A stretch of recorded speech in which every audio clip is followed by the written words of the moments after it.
Magandang hapon muli sa inyo mga kapanalig. Dito, ipapakita ko ng aktwal kung paano po natin ginagawa yung pagtatawas. Tapos po, ang papel na ito ay meron ng pag-aari. Kumbaga, ito po ay may pangalan na kung sino po yung tatawasin natin. At bago ako humarap sa video, dinasalan ko na ito dahil medyo mahaba po yung video na ginawa ko. Tapos po, tinawag ko na rin yung espiritong nagpapasakit sa taong ito, na kung saan po ay kailangan natin siyang mahuli sa tawas. Kung ipagkakalob naman po ng tawas, ay maa-aura natin yun, makikita natin sa tawas. Kaya po, ganito, manood na lang po kayo, at nang makita nyo po kung paano tayo nagtatawas.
Ito po hindi pa po tapos yan.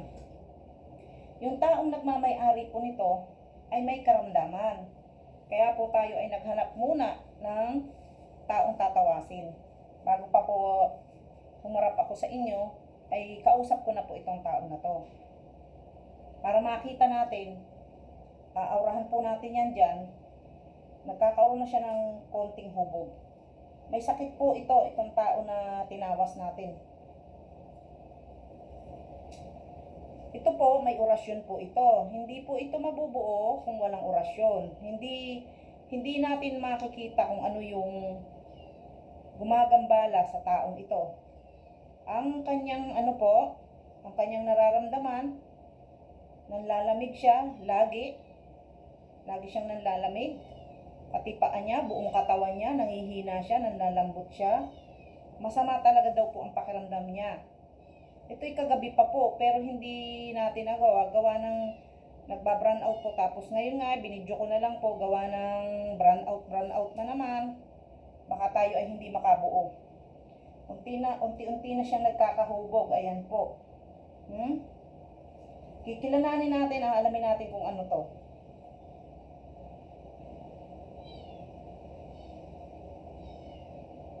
Ito rin po ang isi-share nyo, Tapos po dito ako pipili sa inyo ng bubunutin natin para mabigyan po natin ng libreng pangontra. At bibigyan ko na rin po kayo ng orasyon na pwede nyo rin pong pandepensa sa inyong katawan.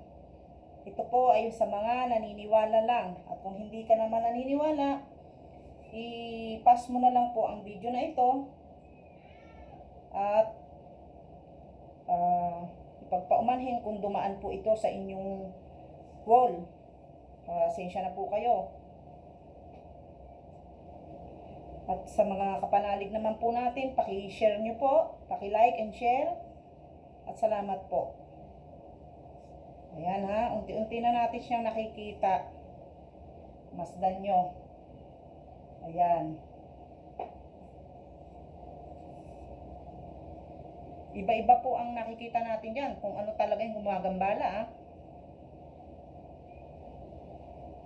Mainit.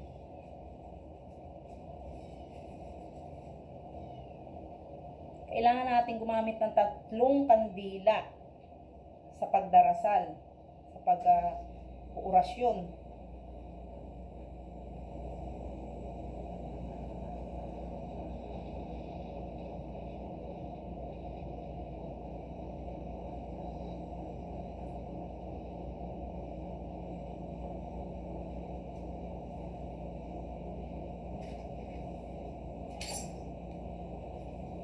Ayan. Nakita nyo?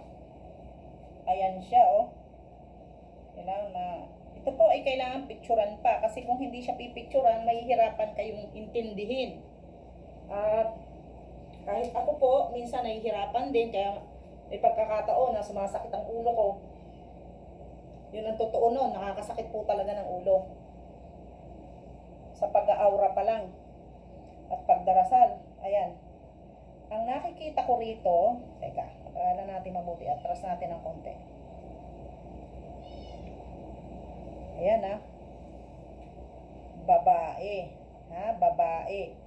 Babae, medyo mahaba ang kanyang buhok. Na ano siya, against the light. Ayan. Diba? Babae ang tingin ko dyan eh. May buhok siya. Ayan, may mata. Ayan. Nakikita niyo po? Lang.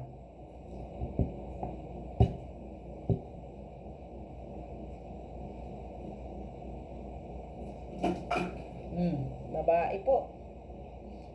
Ayon sa kausap ko nito, ang kanyang mahabang daliri ay kanan. Ang sabi ko po dun sa taong kausap ko nito, tao ang gumagambala sa kanya. Ay kung nakikinig ka, ito ang tawas ko sa'yo. Ha? Kausap kita kagabi, kaso nga lang, kagabi masama po pakiramdam niya. Kaso panay po talaga brown out, napakahina po ng signal, kaya dapat sana ay dadasalan ko siya. Ngayon kung nakikinig ka, dito ang tawas ko sa'yo. Babae po ang gumagambala sa'yo.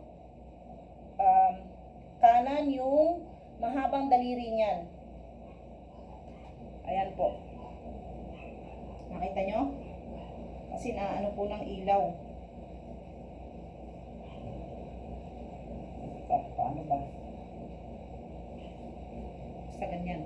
Mas okay pa yung ganyan. Ayan po, oh.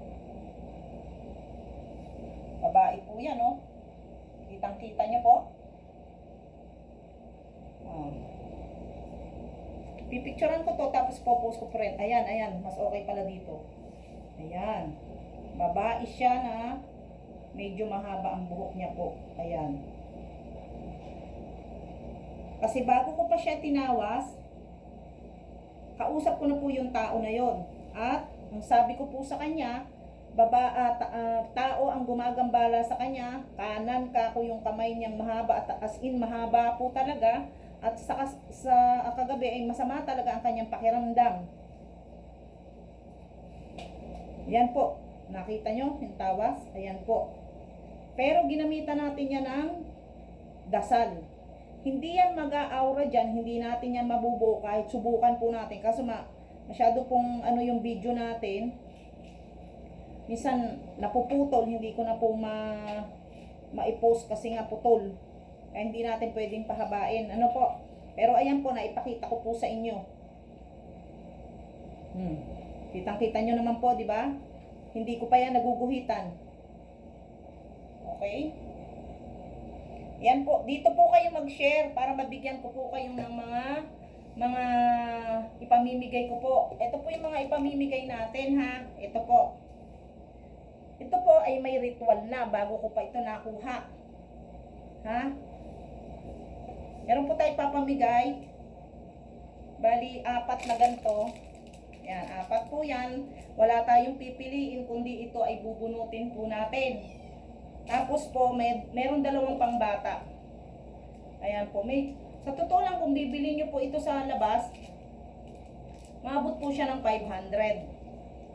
Yan, 500 to 600, tapos hindi kayo sigurado kung niritualan po yun. Yung ganun. Hindi po kayo sigurado. Tapos ako bibigyan ko pa po kayo, gagawa po ako ng orasyon na pwede nating ibalot sa isang pouch. Tapos po ipamimigay ko po sa inyo yon ng libre. Libre po pati ito. Ngayon kung malayo po, PPM po kayo. Kasi dito ako pipili ha. Dito po ako pipili. Sandali, upo lang po ako. Dito ako pipili ng bubunutin ko po. Yung mag-share po, yun po ang kasali sa raffle ko po. Bubunutin. Yan, ganun po. Kaya pakishare na lang din ninyo. At salamat na rin po kung kayo man po ay natuwa.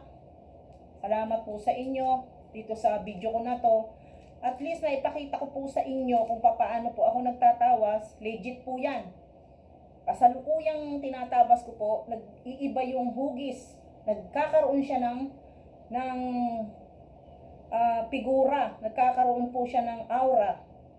Pinapakita sa tawas kung ano yung gumagambala sa taong ginagamot ko.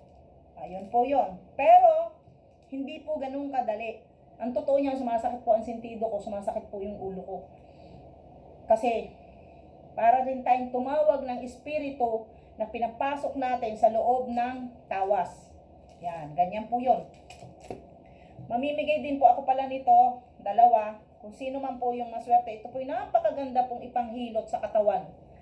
At ito rin ang ginagamit ko. Sa ubusi po ng bata, ihilot nyo po sa likod to. Napakahusay po. Sa mga nangangalay na likod, nangangalay na binte. Yan. Ipapamigay po natin yan, bubunutin natin. Basta i-share nyo lang po. Titingnan ko kung sino yung nag-share. Siguro po, pagtapos nyo na pong i-share, saka ko na po pipiliin. Ililista ko po yung lahat ng nag-share dito. Pipiliin ko po. Hindi pipiliin. Kukunin ko lahat. Bobulahin natin. Through video na lang ulit. Kasi po, ang hirap dahil po laging nagba-brand out. Pasensya na po kayo. O yan po, maraming salamat po. Sana po ay maintindihan nyo kung anong klase yung tawas ko. Hindi po yan basta-basta tawas. At itong tawas nito, inaral ko. Wala pong nagturo sa akin. Inaral ko. Inobserbahan ko ng mahabang panahon kung gagana. 2001, inumpisahan ko siyang aralin pero laging pumapalpak. Pero nitong siguro po mga 5 years, nagagamit ko siya, gumagana po at naiayos ko. Hanggang sa na-improve ko po yon sa aking sariling pag-aaral at lawak ng imahinasyon. Ang kailangan lang po sa isang nag-aaral ng espiritual ay lawakan ang imahinasyon at laliman ang pag-aaral. Bagamat ako po ay hindi naman ganun pa kahusay, pero meron na rin po akong knowledge tungkol dito. Hindi na rin naman tayo masyadong kailan lang. Kumbaga, medyo may mga pinagdaanan na rin po tayo. So, ganun na lang po. Maraming salamat po sa lahat ng mag-share at magla-like. Kayo po ay mabibigyan ko ng libreng pangontra. Ito po ha, libreng mga pangontra. Ibibigay ko po ito sa inyo. Sa ngayon po, ilan lang muna ito. Sa susunod, dadagdagan pa po natin. Ayan po, oh. Ayan. Bali, 1, 2, 3, 4, 5, 6. 6 lang muna po ito. Wala pong pili-pili. Basta bubunutin ko po kung ano mapunta sa inyo. Ay, yun na lang po sana yung